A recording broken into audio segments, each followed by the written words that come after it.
Hello, all you beautiful people out there, and welcome to Atheist Church. Um,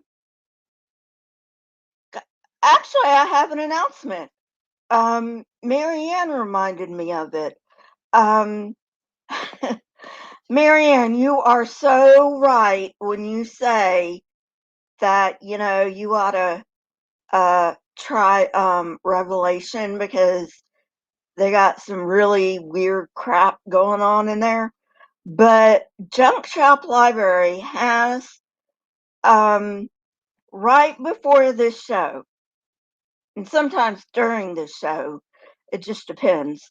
Um, he's doing a series on Ezekiel. That is some majorly messed up shit. I mean, we're talking four-faced monsters on unicycles, people.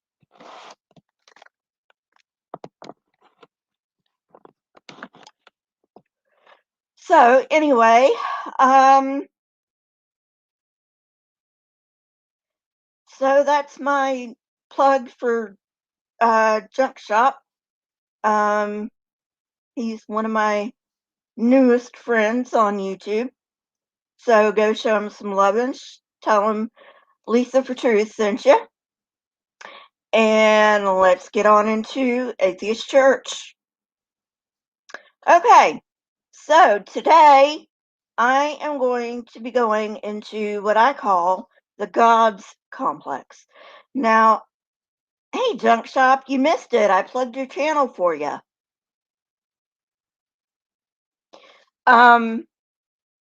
Now, Gods is an acronym that I came up with myself. It stands for guilt, obligation, dread, and submission. And all religions and cults use this God's complex to varying degrees. So first let's cover guilt. Christianity, I don't care what branch of Christianity you're in, Christianity is major on the guilt. You know, especially when I was growing up, of course, I was in a cult. It was the Independent Fundamentalist Baptist Church that I was in. I didn't know it was a cult because I was growing up. I was a kid. But anyway, they were really, really big into this. You know, they're like, every time you lie, you know, Jesus feels the pounding of nails in his hands and shit like that. I mean, major bonkers stuff, because even if Jesus lived, and I'm not saying he did or not, but even if Jesus did, that shit don't happen anymore. Okay? He's dead. I know Christians don't think that. Christians think, he's in heaven and all this shit, but he's not. He's dead. And even if he was in heaven, why would he feel another nail in his hands, which actually would not be anatomically correct? It would be in his wrists. But that's neither here nor there. Why would he feel another hammering of the nails in his wrists if he's in heaven? It doesn't make any sense. So they're, cults definitely are very, very big on guilt. But like I said, all religions and all cults to varying degrees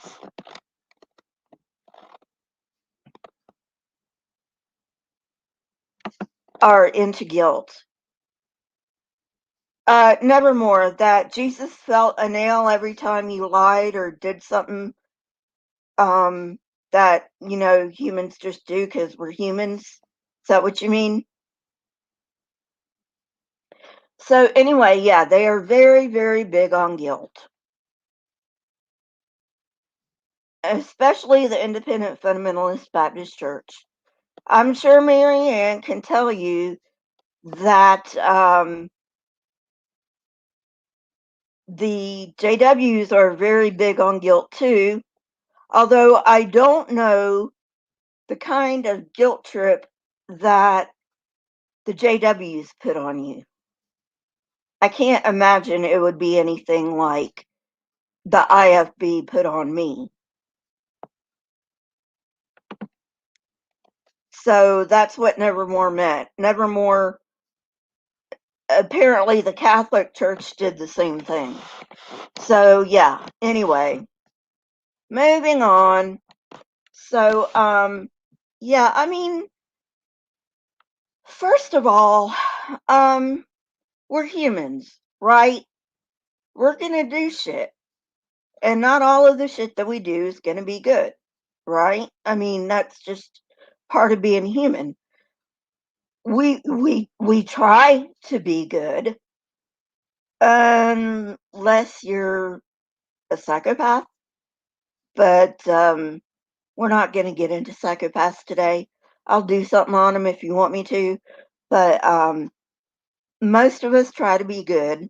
Most of us try to do the right thing. What we think is the right thing, even if it isn't the right thing. But most of us try to do the right thing.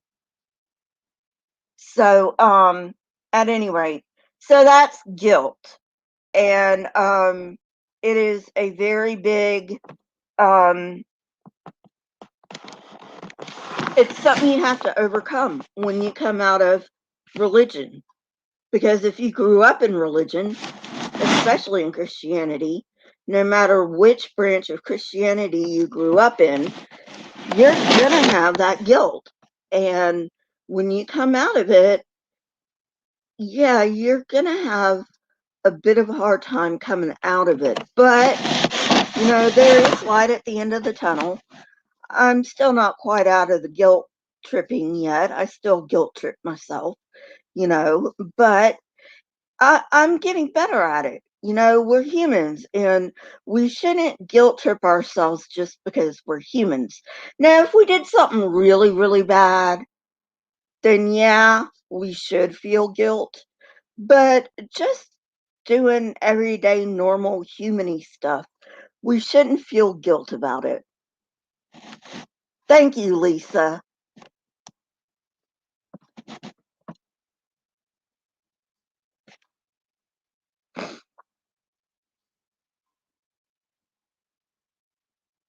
So the next one I want to talk about is obligation.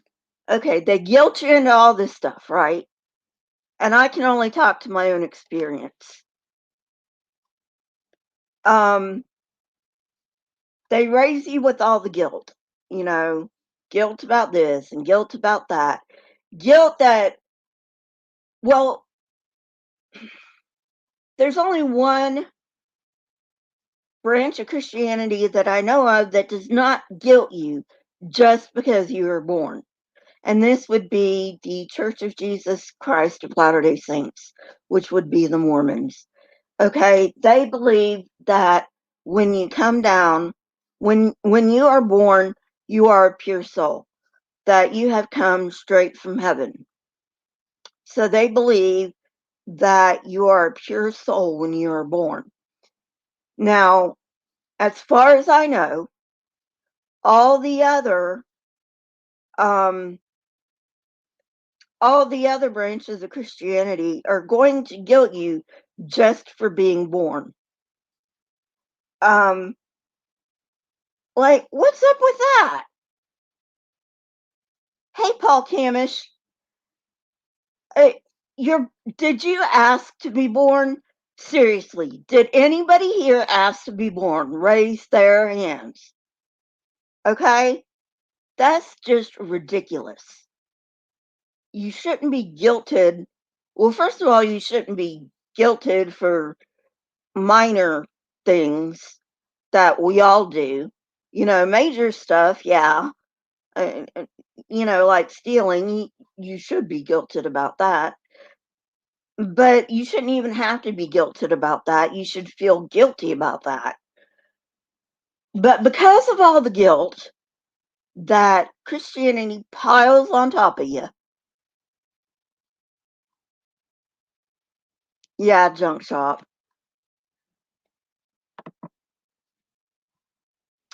Um, because of all the guilt that Christianity piles on top of you, then you feel obligation.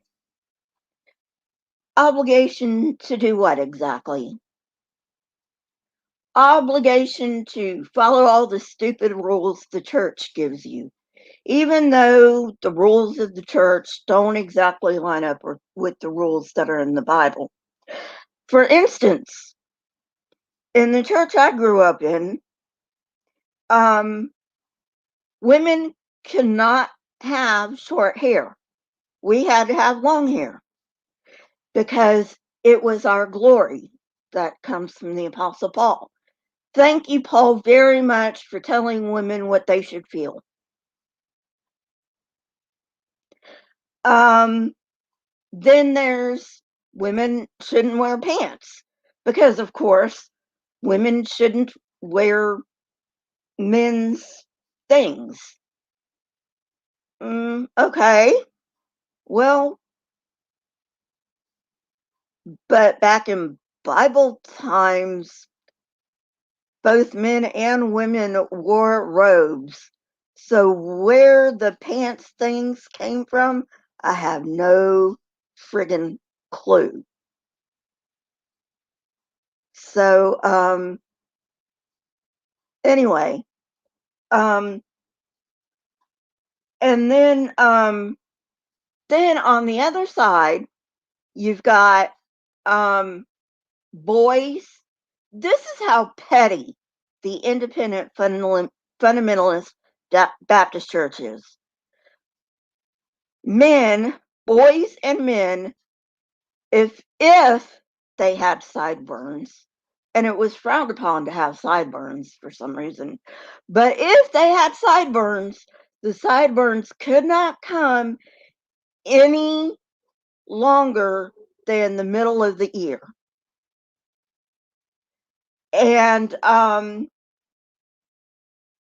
boys and men could not have their hair touching the collar of their shirts. This was how petty the independent fundamentalist Baptist church was. And I'm sure a lot of you, I'm sure it's not just that cult.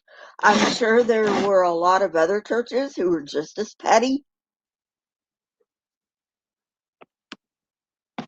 Yeah, really.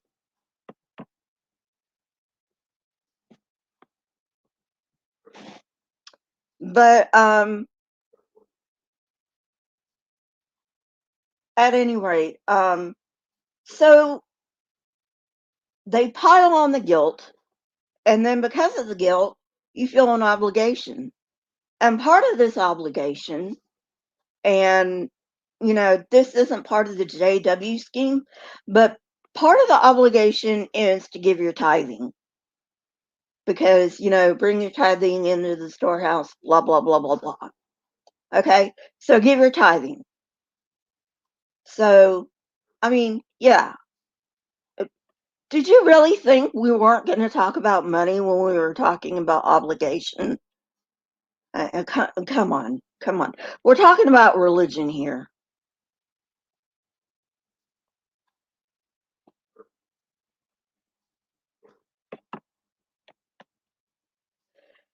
So, dread.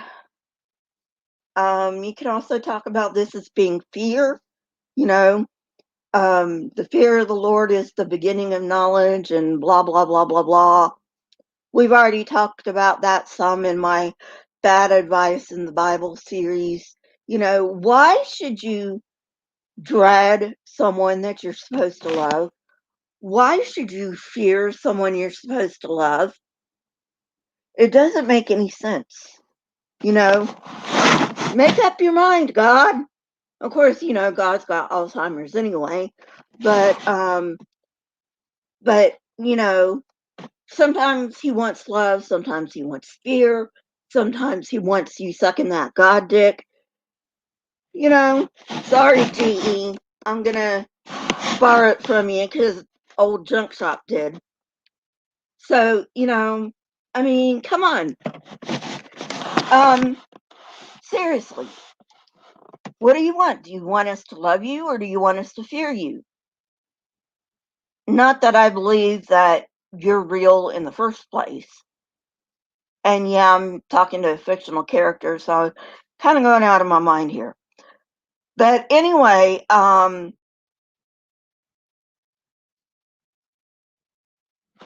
yeah, really, Lisa. So anyway, it just doesn't make any sense. I mean, um, the look, if somebody wants you to fear them, they don't give two shits about you. Okay? And I would say that being in a quote unquote relationship with the Bible God is an abusive relationship to begin with. Very, very toxic. So you can't love him and fear him at the same time. It's impossible. Alrighty, going on to submission.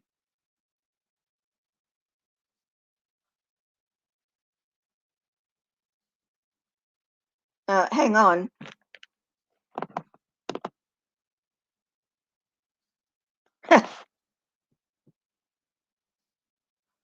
Well, no more right now. America's stuck with religious nuts. I don't know how we're going to fix that problem, but yeah, I agree. Eternal life is worse than hell if you're going to be stuck with religious nuts.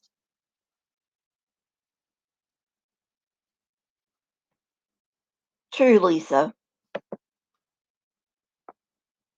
And, if you look in the New Testament, we're supposed to think of God as our husband, right? Or at least Jesus as our husband. Now, that always made me wonder if Jesus really is a homosexual because there are men in the quote unquote church, which is the quote unquote bride of Christ. So, does that make Jesus bi? I don't know.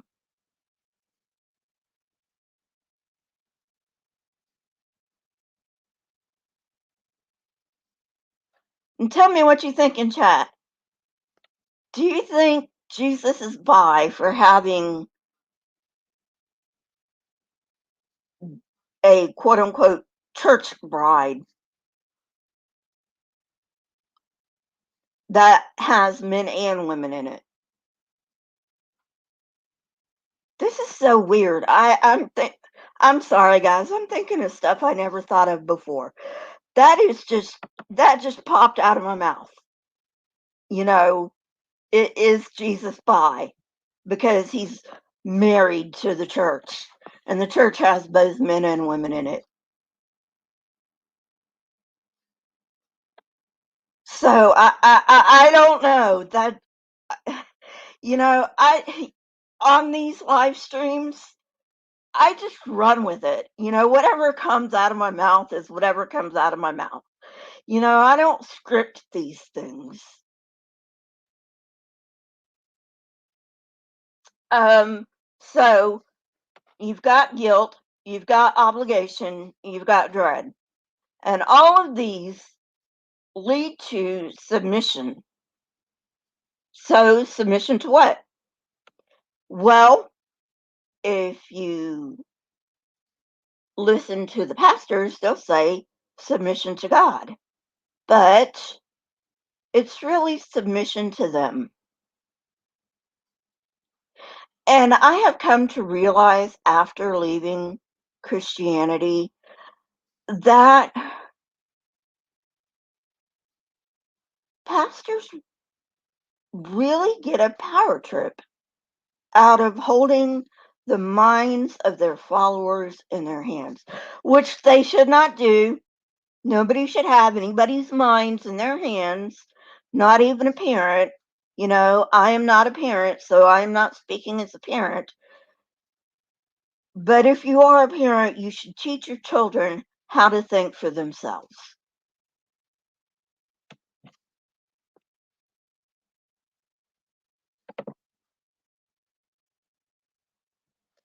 So, at any rate, so they would say submission to God.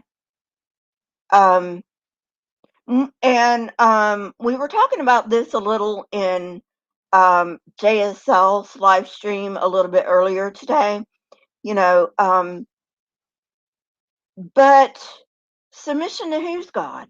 Because the Protestant Bible has 66 books in it.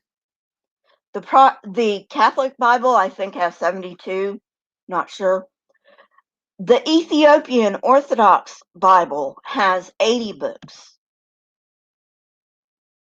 So obviously, there's going to be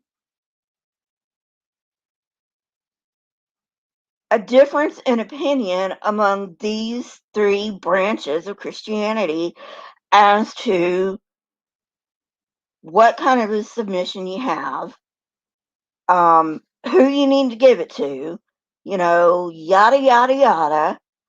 And it's just like, you know, I mean, seriously, Christianity cannot even agree on how many books are in their goddamn book. How are we supposed to take any of them seriously? So, at any rate, so again, God supposedly wants submission, right? Well, if someone wants you to submit to them, again, they are an abusive fuck and you need to leave.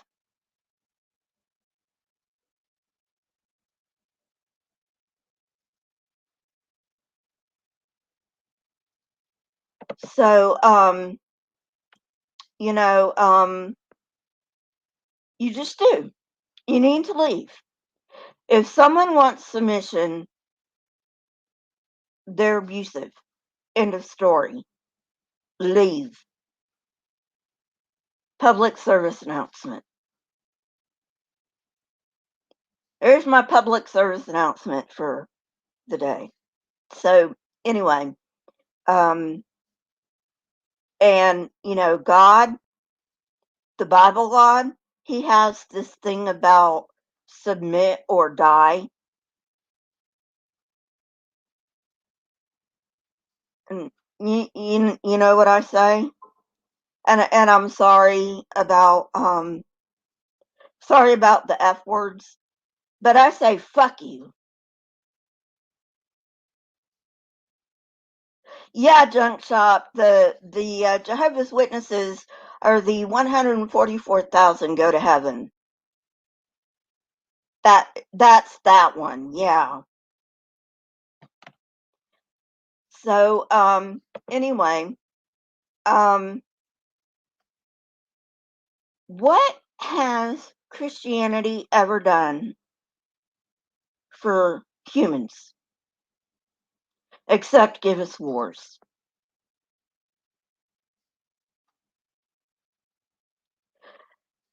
Um Not much. Seriously, not much.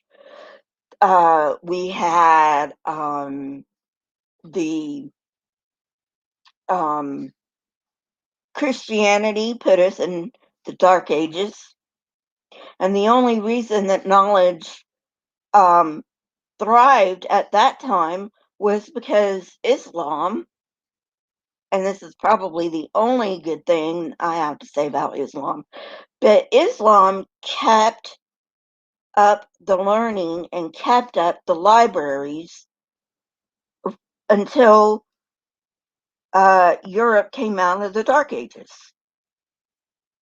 Um, and, you know, but then you had the witch trials in Europe, and they happened over hundreds of years. We're not talking about one witch trial, and we're not talking about, and I'll get into this more when I get into the European witch trials. Right now, I'm on the Connecticut witch trials, and then I'm going to move to the Salem witch trials. If you haven't seen my Connecticut series, go ahead and see my Connecticut series because um, Salem was not the first witch panic in the New World. Um, the Connecticut witch panic actually was the first witch panic in the New World. Oh, thank you so much, Paul. And so you know, you've got the Connecticut witch trials, and then you've got the Salem witch trials. And the Connecticut witch trials were actually a bigger deal than the Salem witch trials. However, we just don't know as much about the Connecticut witch trials because we've had to piece together things because not a whole lot survives from that period.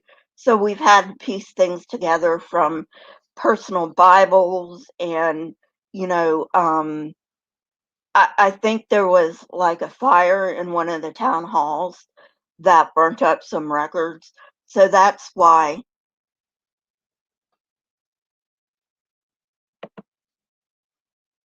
Yeah, junk shop.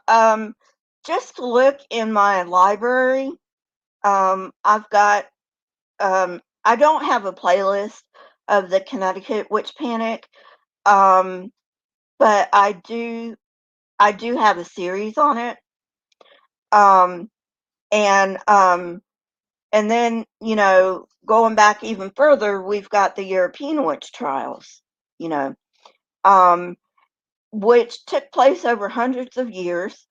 And it wasn't like every year, you know, the Europeans were running around like a chicken with their head cut off, yelling, witches, witches, witches. I mean, this was, you know, a it it would fire up for a few years, then it would stop for a year, then it would fire up for another few years, then it would stop for a few years, and you know, stuff like this. Like I said, junk shop. This is because we've had to piece it together um, one by one. Like it's not like um, Salem is well documented, whereas the Connecticut witch panic isn't. But I will say the Connecticut witch panic was bigger than Salem.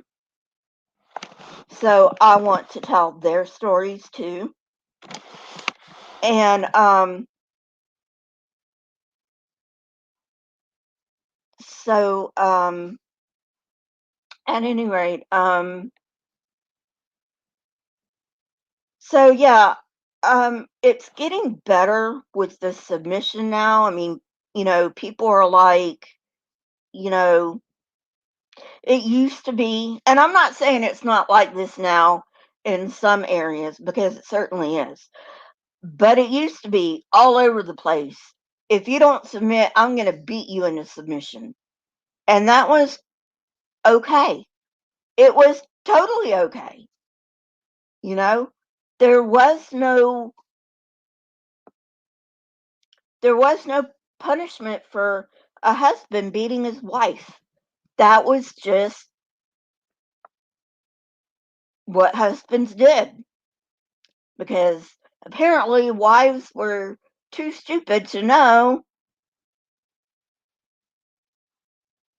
what was for their own good. And so, the husband needed to beat sense into her, which I'm being totally, totally sarcastic here. Um, just in case you guys didn't hear it in my voice. Um, yeah, Nevermore and the kids. Beat the kids too. Beat the kids too. Can't have a good upright kid unless you beat them. Gotta beat those kids. So yeah. And slaves were the same way. And I hate talking about slavery. Unfortunately, it's in our history and it's still going on. Um, even here in the United States, it's still going on. Um, and I'm going to type this in the chat.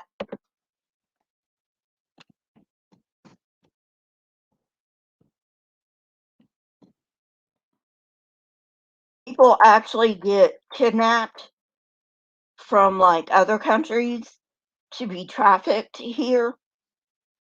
And not just here, you know, they get kidnapped from other countries to be trafficked to other countries. You know, it's horrible. It is. It's horrible. And if you haven't seen, um, the atheist church, um, does the Bible condone slavery? I talked to Dr. Josh of Digital Hammurabi about that. Um, and you know, believe it or not, the Bible does condone slavery, and you will have Christians, I kid you not, you will have Christians that will say, but that was a different kind of slavery. No, it wasn't. No, it wasn't. No, it wasn't. Same kind of slavery, people. Same kind of slavery. And, you know, um, so, you know, thankfully we've gotten away from the beat people into submission. We're getting out of that. We're still there. I'm not saying we've left that behind totally one. But oh, thanks, Junk Shop. But we are getting away from it, you know, and I think that's fine, you know. I think it's more than fine because beating people is not the way to go. I mean, beating people, I mean, come on. What kind of a sadomasochist do you have to be to beat somebody?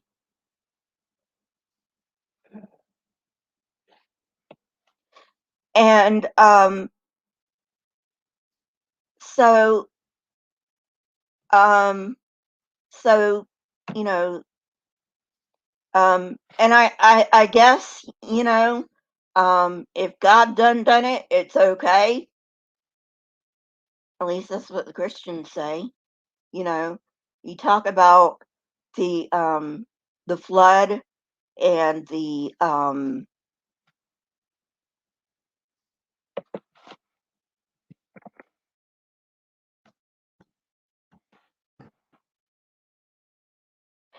and they're like, well, yeah, but God did it, so it's okay. Really? God killing a bunch of people off of the face of the earth, except 8 people, which didn't happen. I've gone through this before, people. It never happened. But that's a good thing. As long as God done it. As long as God done it, it's a good thing.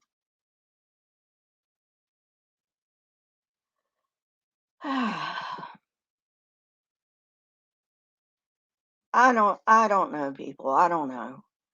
Um the further I get away from Christianity, the more I'm like, how did I ever believe this stuff? How did I ever believe that book? You know? And it frustrates me to no end that I was blind all these years. And some of the stuff that I have said on today's program, like, oh, it's okay if God did it. I've said that before. I'm sorry I've said it, but I have said it before. And, I'm sorry about that. And I wish I could take it back. And there's no excuse. There's no excuse. Doesn't matter how blinded you are by religion. There's no excuse for you to say things like that. Okay? No excuse whatsoever.